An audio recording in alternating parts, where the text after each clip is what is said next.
Hello student, আমি Tapas sir. আজকে এই ভিডিওতে তোমাদের এই হিস্ট্রি অনার্স যাদের আছে তাদের যে ডিএসসি সিসি4 পেপারটি আছে, তো সেই পেপারের সিলেবাস এবং তোমাদের কোন বইগুলো পড়তে হবে এবং তোমাদের যে প্রশ্নপত্রের প্যাটার্ন, কত নম্বর তোমার প্রশ্ন আসতে পারে, সবই কিন্তু এই ভিডিওতে আলোচনা করবো। তাই এখনও চ্যানেলটিকে সাবস্ক্রাইব করনি, অবশ্যই চ্যানেলটিকে সাবস্ক্রাইব করে রাখো এরকম ভিডিও সবার আগে পাওয়ার জন্য। তো দেখো তোমাদের সিসি4-এর দেখো তোমাদের সিসিএফ সিস্টেম অফ সিলেবাস, দেখো তোমাদের যে ডিএসসি সিসি4 দেখো তোমাদের social formation and cultural patterns of the medieval world other than India, অর্থাৎ মধ্যযুগীয় বিশ্বের সামাজিক গঠন এবং সংস্কৃতি, অর্থাৎ তোমাদের মধ্যযুগের যে বিশ্বের ইতিহাস সেই সম্পর্কে তোমাদের কিন্তু এই পেপার তোমাদের আছে, তোমরা কিন্তু এই পেপার তোমাদের কিন্তু পড়তে হবে, ঠিক আছে। যেখানে প্যাটার্ন দেখো তোমাদের যেমন তোমাদের ছিল সেমিস্টার 2-তে তোমাদের, ঠিক তেমনই একইভাবে তোমরা কিন্তু সেমিস্টার 3-তে তোমরা কিন্তু একইভাবে তোমাদের প্যাটার্ন তোমরা কিন্তু চেঞ্জ হয়নি। আপাতত তোমাদের কিন্তু যেমন ছিল তেমনই আছে, অর্থাৎ 20 নম্বরের 3টি প্রশ্ন করতে হবে, থাকবে 6টি প্রশ্ন, 5 নম্বরের 3টি প্রশ্ন করতে হবে, থাকবে তোমাদের 6টি প্রশ্ন। এভাবে টোটাল তোমাদের কিন্তু 75 যেমন তোমাদের এক্সাম হতো তেমন তোমাদের কিন্তু এক্সাম হবে 20 নম্বরের 3টি এবং 5 নম্বরের 3টি। নেক্সট দেখো তোমাদের এবার দেখো ইউনিট 1-এ দেখো তোমার টপিক দেখো ইউনিট 1-এ crisis of the Roman empire and its principal causes historiography, অর্থাৎ রোমান সাম্রাজ্যের সংকট এবং এর প্রধান কারণ সংকটের এবং ইতিহাস চর্চা, রোমান ইতিহাস চর্চা তোমাদের কিন্তু প্রথম ইউনিট 1-এ আছে, ঠিক আছে। নেক্সট দেখো তোমাদের ইউনিট 2 কী আছে দেখো তোমাদের religion in medieval Europe, religious organisations, church and monastery, struggle between the empire and papacy, অর্থাৎ মধ্যযুগীয় ইউরোপের ধর্মীয় সংগঠন, চার্চ এবং মঠ, সাম্রাজ্য এবং পোপতন্ত্রের সংগ্রাম, এটি তোমার আছে ইউনিট 2-তে, ঠিক আছে।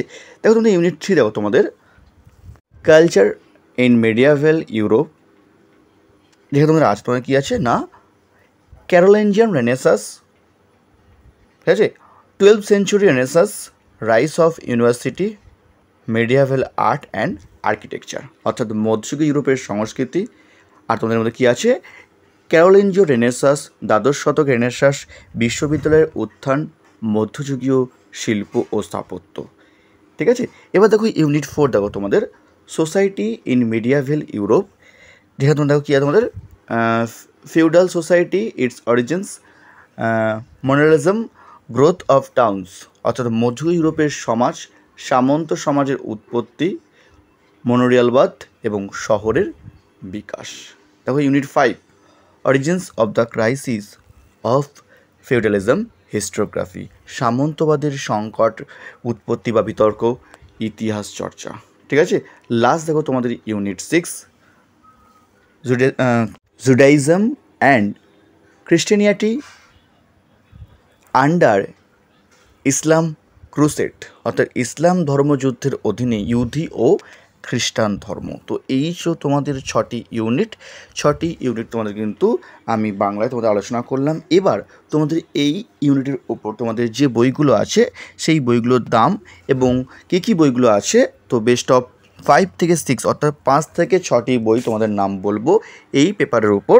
তো তোমরা পারলে তোমরা কিন্তু এই বইগুলো তোমরা কিন্তু কিনতে পারো যদি তোমাদের মনে হয় তো, ঠিক আছে। তো দেখো তোমাদের প্রথম বই দেখো তোমাদের মধ্যযুগের ইউরোপ, ডক্টর অলোক কুমার চক্রবর্তী, তোমরা কিনতে পারো এই বইটা। তোমাদের কিন্তু এটি তোমাদের কিন্তু পুরো সিলেবাস তোমাদের কভার করছে, বইটির মূল্য হচ্ছে 220 টাকা, ঠিক আছে।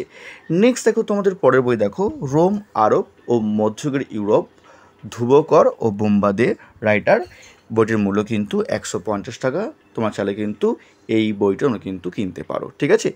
নেক্সট দেখো তোমাদের পরের বই মধ্যযুগের বিশ্ব সমাজ ও সংস্কৃতির বিবর্তনের আলোকে, ভবেশ মণ্ডল দেশ পাবলিকেশনের বই, তোমরা কিন্তু এই বই তোমরা কিনতে পারো। এই বইটার মূল্য হচ্ছে 170 টাকা, ঠিক আছে। নেক্সট দেখো তোমাদের পরের বই দেখো তোমাদের বিশ্ব সভ্যতায় রোম, আরব, প্রাচীন যুগ থেকে মধ্যযুগ, দ্বিতীয় পত্র, ঠিক আছে। এটা আগে যেহেতু সিবিসিএস সিস্টেমের সিলেবাসে যেহেতু তাই তোমরা বলবো এটি তোমাদের কাজে লাগে তোমাদের বইটি, ঠিক আছে। আজিজুল বিশ্বাস, নারায়ণ নন্দী, ঠিক আছে, কল্যাণী পাবলিশার্সের বই তোমরা কিন্তু এটি তোমরা কিনতে পারো। বইটির মূল্য হচ্ছে 250 টাকা। ঠিক আছে, নেক্সট দেখো তোমাদের বলবো তোমাদের প্রাচীন রোমের ইতিবৃত্ত রূপক দাস শর্মিষ্ঠা দাস, তোমরা কিনতে পারো বইটা। এই বইটা বলতে কিন্তু 180 টাকা। তোমাদের লাস্ট বই দেখো, খুব ভালো বইটি, বিশ্ব সভ্যতার মধ্যযুগ সামাজিক সংগঠন ও সাংস্কৃতিক বিন্যাস, আসিফ জামাল লস্কর, 250 টাকা। আমি তোমাদের বলবো এই বইটি তোমাদের জন্য খুব ভালো বইটি, তোমরা কিন্তু কিনতে পারো। আমি তোমাদের বলবো যে এই যে 6টি বই তোমাদের বললাম, এই 6টি বইয়ের মধ্যে তোমরা কিন্তু যে কোনো বই তোমরা কিনতে পারো, এবং সমস্ত বইয়ে তোমাদের যে নামগুলো আমি তোমাদের বলে দিলাম ডিএসসি CC4 পেপারে সেমিস্টার 3তে। ঠিক আছে, আর যদি কেউ হিস্ট্রি অনার্স বা পাস অনলাইন বা অফলাইন ক্লাস করতে চাও তো ভিডিও স্ক্রিনে এবং ডিসক্রিপশন বক্সে ফোন নাম্বার দেওয়া আছে, তোমরা চাইলে কিন্তু আমার সঙ্গে জয়েন করতে পারো। আমি অফলাইনে শিয়ালদা জি সোমনাথ কলেজ এবং বেহালাসারিয়া শোষণা কলেজ তার কাছেই পড়ে থাকি। এমনকি চাইলে তোমরা কিন্তু অনলাইন ক্লাসও করতে পারো। আমি তোমাদের চেষ্টা করি তোমাদের অনলাইন ক্লাসটাকে যাতে অফলাইনে যেমন তোমরা ক্লাস করো সেভাবেই তোমাদের কিন্তু অনলাইন ক্লাস তোমাদের করেই থাকি। এমনকি তোমরা চাইলে তোমরা কিন্তু ডেমো ক্লাসও তোমরা করে দেখতে পারো যে আমার এই অনলাইন ক্লাসটা তোমরা আদৌ অফলাইনের মতো তোমরা কিন্তু বুঝতে পারো কি না। ঠিক আছে, তো এই ছিল তোমাদের CC4-এর যে সিলেবাস, মানে ডিএসসি CC4 সেমিস্টার 3-র আলোচনা করলাম, এবং তোমাদের কোন বইগুলো কিনতে হবে আর সেগুলো আলোচনা করলাম। যা এখনও চ্যানেলটিকে সাবস্ক্রাইব করনি অবশ্যই চ্যানেলটিকে সাবস্ক্রাইব করে রাখো এরকম ভিডিও সবার আগে পাওয়ার জন্য। তো আজকের মতো এটুকুই। খুব তাড়াতাড়ি তোমাদের জন্য সাজেশান এবং বাকি যে তোমাদের পেপারগুলো আছে তার সিলেবাস এবং সাজেশান নিয়ে খুব তাড়াতাড়ি আসছে।